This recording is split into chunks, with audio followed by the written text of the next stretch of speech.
everybody, it's Amy and Maggie from ThinkerThemer, and we are back after a little break. And what have we been doing? We've been building a new little set because we wanted to create a new series, hopefully, that we want to have on this channel called Shelfworthy. We have no space since we moved and we downsized to an apartment in the city. And so now any little bit of shelf space is precious, precious real estate. It was before, but it's getting out of control because we go to these conventions, and if you watch our channel, we come home with 40 or 50 games at a time. And the reality is most of those do not make it to our final collection, even if they're great games. And so we want to talk about that more on the channel because it's getting to the point where it's one in, one out. We just don't have the space. We can't be tripping over ourselves anymore with all these games on the floor. Yeah, we also play way more games than what we cover on the channel. So this is hopefully an opportunity for us to be able to kind of cover more games, even if they may not end up making it to our final shelf. Now, we should say the Shelfworthy name is very specifically for us in terms of like our particular needs and our very confined space. That doesn't necessarily mean that it's not going to be shelf-worthy as a game objectively in general. It's just, it's got quite a tough criteria to compete with for our shelf space. But for you, of course, we'll always do our due diligence of explaining what we like and don't like about the game, how it feels to play, so that you can make your mind up for yourself. Now, the other key component of this new series is we are going to try and keep it brief. Now, we are not known for our short form content. As you have seen from just this introduction, like 20 minutes in. Usually our videos are an hour long, but what that means is we can't do that many of them because Maggie and I work full time and Maggie has to do all the editing. And so that's part of the reason why we can't cover as many games as we're playing. So we're going to try and smash through this, focus in on what we like and dislike about the game, try and communicate why you might like it, and that is going to be the whole premise of the series. So once you've watched this first one, drop your comments down below. What do you like, not like about this video? And we'll be tweaking as we go. Now, one thing I do want to just finally say, please don't put in the comments if you just turn your games around, you could fit more games in. That's a fair call. That is a fair call, but this is not our usual studio. No. We do have proper shelving for all of our games. This is just actually a whole heap of new games that we're hoping to feature in this series. But anyway, let's get into it with our first review. Now, the first game we're going to cover in this new series is the Great Evening Banquet, which is a game that a lot of you expressed interest in our Tokyo Game Market haul video. Now, this is the new game by Saachi Saachi, which has a bit of a cult following. Like, people really love the aesthetics and the puzzly nature of these games, and they typically have pretty cool themes as well. We have 3 Saachi Saachi games in our permanent collection. One of the first games that we got from Saachi Saachi was Let's Make a Bus Route, but actually we have the Kyoto Special Edition, which is so cute, and it's the original version, of course, and I haven't seen that one around, so that's kind of got a permanent position in the collection. Then my favorite is Remember Our Trip. I love that game, and the table talk that goes along with that game. Perfect, like thematically, the whole way it kind of plays out is just so adorable. And my personal favorite is Coffee Roaster, which is a really, really difficult solo game where you're roasting beans to make coffee. And I'm very bad at it, but so are many people because it's very tough. But yeah, those are kind of like the 3 that have made it, have had the staying power. Now, in this one, in the Great Evening Banquet, we are essentially going to be playing Seating Chart, the board game. So we are tasked with optimizing the way we're going to seat different guests that are coming to the banquet at key tables, knowing that every table has a VIP with very specific requirements that we want to try and please, and also making sure that obviously the combinations in the table make sense. And at the end of the banquet, there's going to be a commemorative photo. And so there's other things that we need to take into consideration for that final momentous occasion. Now, mechanically, there's not a lot of new news going on here. It's a fairly simple game to teach and learn.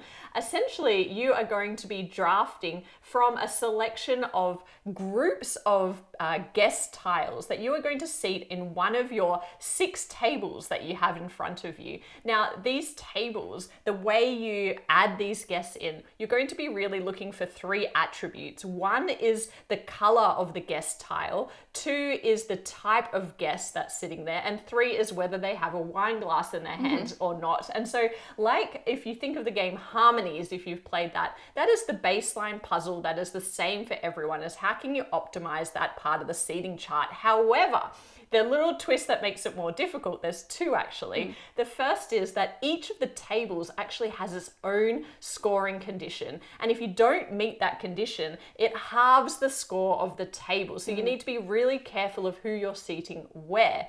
And then at the end of the game, the rows and the columns also have their own scoring conditions of things you want to achieve in that line of sight where that commemorative photo is going to be taken. So you have the baseline puzzle, you've got a table puzzle, and then you've got a row and column puzzle to keep track of.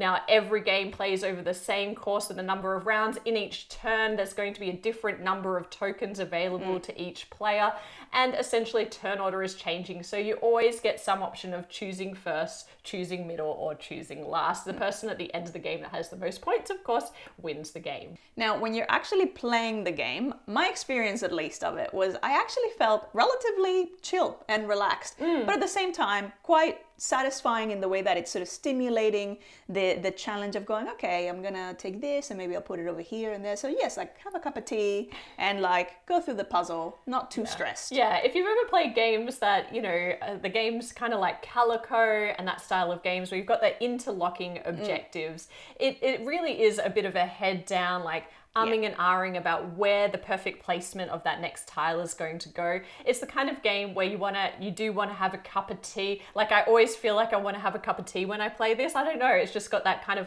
contemplative element to it where everyone is pretty quiet and head down. But then the interactive element is really just in that, you know, those punctuated moments of vocal annoyance when someone takes the exact thing that you needed and had been waiting for. Don't take that carriage. Don't take that carriage full of guests. I need those guests. I really just need that like one pink lady with a glass to finish my puzzle.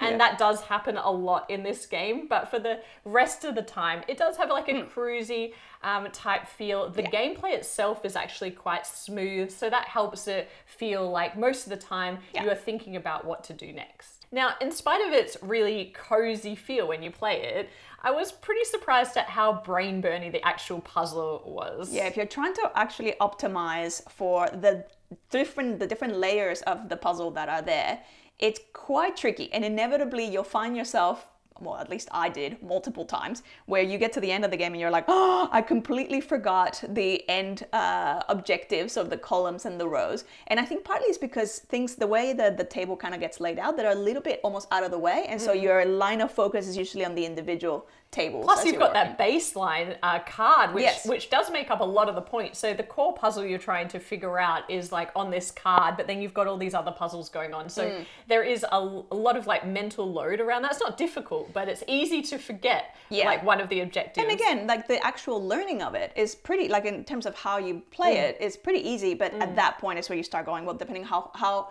optimal you want to be. The other thing is you can make it even harder. It's got an expert mode where you're essentially, the shape of the tables is such that you have areas where you have one guest that's straddling 2 tables. So you have to ultra optimize the placement of even fewer guests across the same number of the 6 tables. What makes the puzzle even trickier is a bit of that Calico element where you sometimes are going to be having choices forced upon you. And so what you're trying to do is mitigate against future turns by placing things, you know, that you don't really want somewhere where it's probably going to destroy one of your objectives, but hopefully leave it open enough so that maybe you have opportunity to score points later. So that's what makes this puzzle a little bit difficult, is that luck element, of course, in drawing tokens out of the bag and then picking from whatever's left over for you. Yeah, the other thing that I'll say is also, I was surprised at the solo mode. So it's got a solo mode that is very, very nicely streamlined, and it's trying to recreate the 2-player experience. However, you're not really competing against someone. It's just essentially a way of limiting the choices that you have while you're doing the drafting, and then you're trying to beat a different or get the highest point score to then match against like a grading table. Which is kind of the solo mode that you like. Yeah, I do enjoy those ones better. And it actually plays really nicely. It's a great way of even practicing the game and trying to figure out the flow of it. Now, speaking of the experience at different player counts, there's one thing that I really would change about this game, and that was the 2-player experience. And that's, going to be a challenge for some people, I think, because a lot of people play these puzzle games, with a significant other at home over the cup of tea. The thing I didn't like about it is 50% of the time you're having the tiles forced upon you because there's only 2 groups of tokens to choose from. Yeah. When you're leading, you get first pick. When you're not, you get a whole heap of tokens that you need to place in your puzzle that are definitely going to destroy things. In a 4-player game, that only happens 25% of the time. And there's the same number of tokens that are going down. And so I just wish they'd tweaked that 2-player experience. You could house rule it, of course, but it does feel much more restrictive and much more luck-based at the 2-player count. Yeah, even in the solo mode that is sort of recreating that mode, it does give you a couple of options or a couple of times where you can just do a redraw, but you will then get penalized at the end of the game if you do it. So it is sort of acknowledging that, sometimes you're going to get a little bit stuck. I didn't actually mind it as much. Like, it didn't ruin my 2-player experience, but you just have to be ready to see it as there's going to be a luck element here that I'm not going to be able to I just felt like I had way less agency over the puzzle, and so that disappointed me a little bit compared to other puzzle games of this nature. The other thing that I would want to change is probably adding a bit more variability into the scoring conditions. So the way that this works in this game is each player set, so player color, is associated with a different set of objectives. And so you can rearrange those objectives in a bit of variable kind of placement, but essentially that is the player's set. So if you're someone who always wants to play with the same player color, as I tend to be, I don't really like to swap player colors, then you're always playing with the same set of objectives. And if you are comfortable moving around those different player colors, well, you've only really got 4 different sets of objectives. So I wish there was a bit more interactivity between those player tiles such that it was more randomized. Yeah, so because even if you randomize it within your board, it's still going to be the same set. Essentially the same puzzle. And even the chairs themselves, like the requirements, they're always going to be the same. So there isn't really that much. It always feels like the same puzzle. Yeah, it started to wear thin a little bit after playing with the same player color for a few games, and then I had to swap. So that might be a little bit limiting. The other thing about this is, in terms of the theme, I love this setting and I love the sort of the theme that they've chosen. But when you're actually playing through it, it feels a lot more abstract, because obviously the things that you're aiming for and their objectives are fairly arbitrary. It's not like you can try and put a little story in it if you really stretch and go, oh, of course this table just wants wine, and so but it's not, and it's a real stretch. So I find that my brain just kind of switches off the thematic part, and it's just like, okay, I guess we're just playing this colors and types sort of puzzle. So that makes it a little bit less of a pool for me. Every time I try to remember the name of this game, I call it the Great Banquet. I think it has one word too many. Evening. Yeah. Is that a bit almost like unnecessary? Redundant? Yeah, redundant. Because it's like, is there ever like a great? I guess you could have a great breakfast banquet. I wouldn't mind a breakfast banquet, but anyway, maybe that's an expansion. That's going to be an expansion where you start you have a separate area with all the foods, and then they have food. I don't know. But anyway, so what did we think of this game, and is it going onto our shelf? Most importantly, for me, the game doesn't bring anything new mechanically that I'm particularly excited about that's drawing me back in and wanting me to play more. And honestly, because of Harmony's,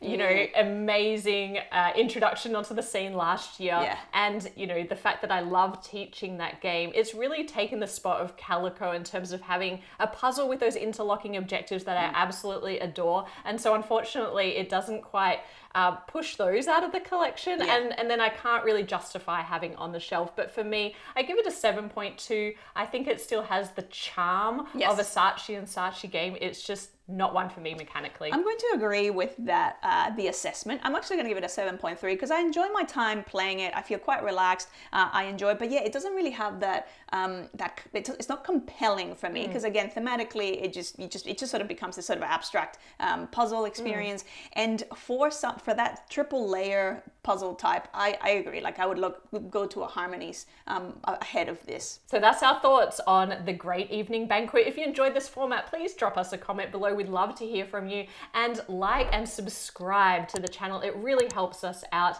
And either way, we'll be back with more board game content soon. So bye for now. Bye.